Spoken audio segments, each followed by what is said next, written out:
Morning India. दोस्तों नमस्कार।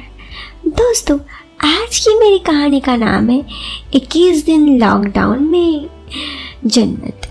अब कहानी आपको ज़रूर पसंद आएगी, लेकिन अगर आप चाहते हैं कि कहानी आपको और भी पसंद आए तो मेरी 2 बातों का ज़रूर ध्यान रखना।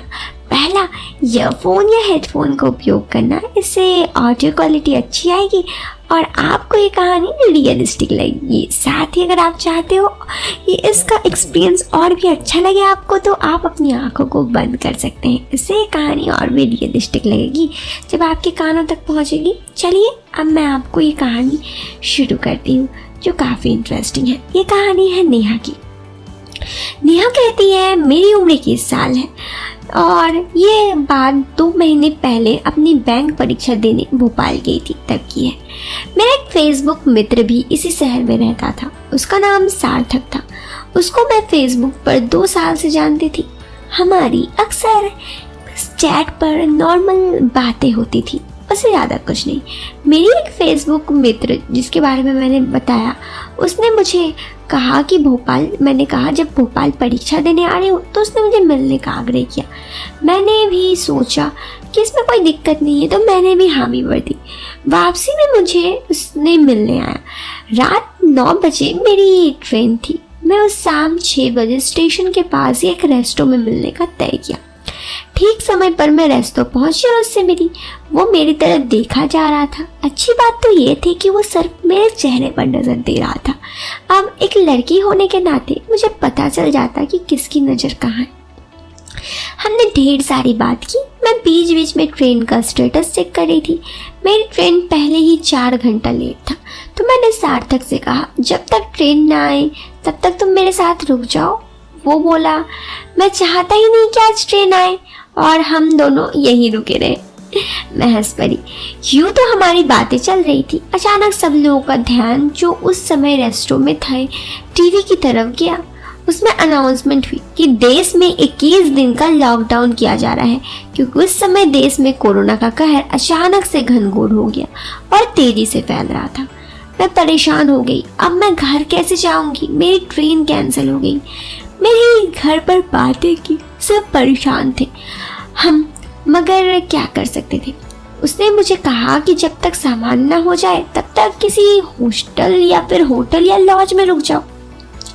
मगर मेरी दिक्कत कहाँ खत्म होने वाली थी। सारे होटल भर गए थे। मैंने सार्थक से पूछा तुम मेरी मदद करो। थोड़ी देर में मेरे घर वालों ने कॉल करके पूछा कहीं रूम मिला या नहीं। मैं बहुत परेशान थी। अब मैं क्या करूं? मेरा घर कब कैसे जाऊं? बहुत देर तक ऑनलाइन होटल तलाशती रही, मगर कोई होटल नहीं मिला।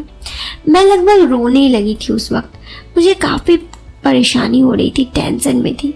मैं रोने लगी तो सार्थक बोला अगर तुम चाहो तो मेरे यहाँ रुक सकती हो। मैं यहाँ अकेला ही रहता हूँ। मरती क्या न करती। मैं उसके यहाँ जाने के लिए राजी हो गई। मेरे पास कोई और विकल्प भी नहीं था। हम दोनों उसके रूम पे पहुँचे। उसने मुझे कहा तुम थक गई हो, जाकर फ्रेश हो जाओ, तब तक मैं चाय बना लाता हूँ। जब मैं बाथरूम में गया तो मेरे मुंह तो खुले के खुले रह गए। बाथरूम के दरवाजे में एक पोस्टर था जिसे देखकर मैं चौंक गई। मैंने मन ही मन सोचा कि अच्छा जनाब ये भी शौक रखते हैं। उनकी बातों से ऐसा लगता नहीं है, ये स्वभाव में इतना अच्छा है। ये सोचकर मैं मुस्कुराने लगी। फिर अचानक से मैंने सोचा कि मैं भी कहाँ से इतनी साफ सुथरी हूँ, मतलब सुधरी हुई हूँ। मैं भी तो थोड़ा से फिल्में देखना पसंद करती हूँ। मैं नहाने लगी क्योंकि मैं काफ़ी थक गई थी। तभी अचानक से सार्थक ने आवाज़ लगाई चाय बन गई है, जल्दी करो। कुछ देर बाद मैं बाहर आई। उसने मुझे चाय दी तो मैंने कहा बाथरूम में कौन सी देवी की फ़ोटो लगा रखी है। उसे अचानक से याद आया तो उसका चेहरा एकदम से पीला पड़ गया, जैसे उसकी चोरी पकड़ी गई। वो थोड़ा झेप गया, मगर तुरंत सामान्य होते हुए बोला कि उस पोस्टर में मुझे वहाँ अकेलापन का एहसास नहीं होता। ऐसा लगता है कि मेरे साथ कोई और है, अकेला नहीं लगता। मैंने कहा वाह क्या बात है। अकेलापन दूर करने के लिए क्या कारागार तरीका ढूंढा है तुमने? अकेलापन ही दूर करते हो या कुछ और? वो बोल लिया क्या मतलब? मैंने कहा मतलब कुछ नहीं। पता नहीं क्यों मुझे थोड़ी अजीब लगने लगी। थोड़ी मैं एक्साइटेड थी। फिर हम दोनों चाय के साथ कुछ नाश्ता किए।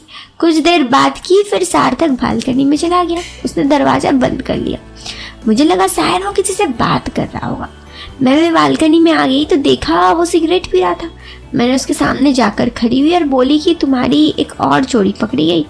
तुम्हें ये सब शौक कब पाले? सार्थक बोला, क्या करूं, अकेला रहता हूँ, सारा दिन पढ़ाई करता हूँ तो थोड़ा स्ट्रेस भी हो जाता हूँ तो पी लेता हूँ। मैंने कहा मुझे भी पीना है, आज मैं भी बहुत स्ट्रेस हूँ।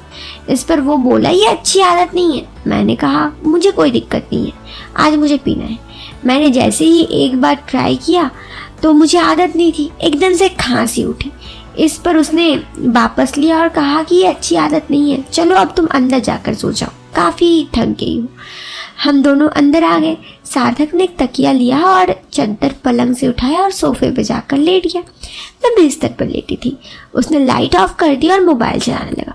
उधर उसकी उंगली मोबाइल में चल रही थी और इधर मैं अपने मोबाइल में मूवीज़ देख रही थी। और मैं वैसे तो ईयरफोन का यूज़ कर रही थी, पर पता नहीं कब ईयरफोन खुल गया और जो आवाज़ था वो उसके पास समझ गया। वो समझ गया कि कौन सी मूवीज़ मैं देख रही हूँ। तुरंत मेरे पास आया और कहा कि वाह, खुद तो ऐसे शौक रखती हो और मुझे कहती हो तुम्हारी एक और चोरी पकड़ी गई मैडम, क्या अकेले अकेले देख रही हो? मुझे कौन से कांटे लगे हैं? ये कहकर सार्थक उठकर पलंग में आ गया और बाजू में बैठ गया और वो भी साथ में देखने लगा मूवी। मुझे थोड़ी सी रोमांटिक वाली फीलिंग आ रही थी। हम दोनों एक दूसरे को बीच बीच में देख भी रहे थे और फिर हमने मूवी देखी। थोड़ी देर ऐसे ही बातचीत करने के बाद मैं काफ़ी थक गई थी तो मैं सो गई और वो जाकर पलंग में सो गया। दूसरा दिन जब सुबह उठी तो सार्थक उठ चुका था। उसने मुझे चाय कहा, चाय या कॉफ़ी? मैंने कहा चाय। उसने मेरे लिए चाय बनाया, वो पहले ही पी चुका था और हम दोनों बातचीत करने लगे। मैंने उससे पूछा तुम्हारी कोई गर्लफ्रेंड नहीं है? तो उसने मुझे कहा नहीं, मैं अकेला ही रहता हूँ, तुमने कहा ही। मैंने कहा पर ऐसा क्यों? उसने मुझे कहा मेरी एक गर्लफ्रेंड थी, बाद में उसने मुझे धोखा दे दिया तो मुझे प्यार से विश्वास ही उठ गया। इस पर मैंने कहा यार सब लड़कियाँ ऐसे नहीं होती। उसने कहा मेरा एक्सपीरियंस बुरा है तो अब मुझे तो बुरा लगता ही है। ऐसे ही हम दोनों ने बातचीत की। फिर उसे ऑफिस आना था क्योंकि ऑफिस का 21 दिन का लॉकडाउन तो था, लेकिन कुछ पेपर्स थे जो उसे ले आना था घर। वो ऑफिस चला गया, मैं घर पर उसका इंतज़ार कर रही थी। करीब 1 घंटे बाद वो वापस आया अपनी लैपटॉप वगैरह सब कुछ लेके। उसके ऑफिस भी बंद हो चुकी थी इस लॉकडाउन में और हम दोनों अब उस 21 दिन के लॉकडाउन में सिर्फ उसके घर पर थे और हमने बहुत सारी क्वालिटी टाइम स्पेंड की। सच कहूँ तो मैं उसके साथ लाइफ में बहुत कुछ ऐसा एंजॉय की जो लाइफ में कभी एंजॉय ना कर पाऊँ। और सोचने वाली बात तो ये है कि आज इस चीज़ को 2 महीने हो चुके हैं। लॉकडाउन खुल जाने के बाद मैं वापस आ गई, लेकिन आज भी मुझे 2 महीने पहले बीते वो 21 दिन याद है और मेरे लाइफ के वो सबसे हसीन पल है जो मैंने गुजारे थे। दोस्तों, नेहा की कहानी तो ख़त्म हो गई, लेकिन इस लॉकडाउन सबकी अपनी अपनी कहानी बन चुकी है ना। लॉकडाउन में लोगों की बहुत सारी अच्छी कहानी है, खट्टे मीठे पल है तो कहीं की सैड स्टोरी। अगर आप भी अपनी कुछ स्टोरी शेयर करना चाहते हैं तो हमारी ईमेल आईडी पर जरूर शेयर करें। साथ ही दोस्तों, अगर आपको ये वीडियो पसंद आए तो वीडियो को लाइक करें, चैनल पर पहली बार आए हैं तो सब्सक्राइब करें। दोस्तों, हम मिलते हैं आपसे फिर एक नए वीडियो में एक इंटरेस्टिंग टॉपिक के साथ। तब तक के लिए बाय बाय, टेक केयर।